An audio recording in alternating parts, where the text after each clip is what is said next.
নাহিদ রানা। নাহিদ রানা বর্তমান সময়ে বাংলাদেশের সবচাইতে স্পিড বলার। বাংলাদেশকে মধ্যে এমন পেস বলার জন্ম হবে কখনো ভাবতেই পারেনি বাংলাদেশ। বাংলাদেশিদের মধ্যে সবচাইতে স্পিড দিয়ে থাকেন এই বলার। এছাড়া বাংলাদেশের এর আগে কেউ 150, 151 এমন পেসের গতিতে বল কেউ করতে পারেনি। কিন্তু এটাই বাস্তব যে বাংলাদেশের মধ্যে নাহিদ রানা নিজেকে প্রমাণ করলো।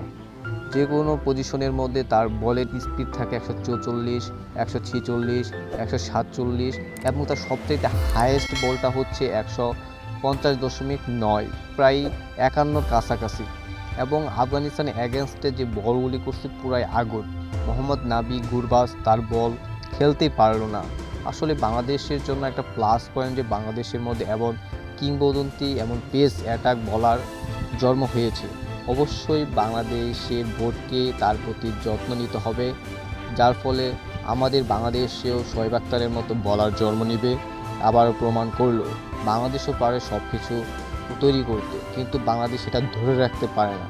এটাই হচ্ছে সবচেয়ে বড় বাস্তবতা, যার কারণে বাংলাদেশের প্রতিভা নিয়ে জন্মগ্রহণ করলেও সেই প্রতিভার মূল্য দেয় না বোর্ড এবং তার ফলে প্রতিনিয়ত হারিয়ে যাচ্ছে এমন প্রতিভাবান ক্রিকেটার।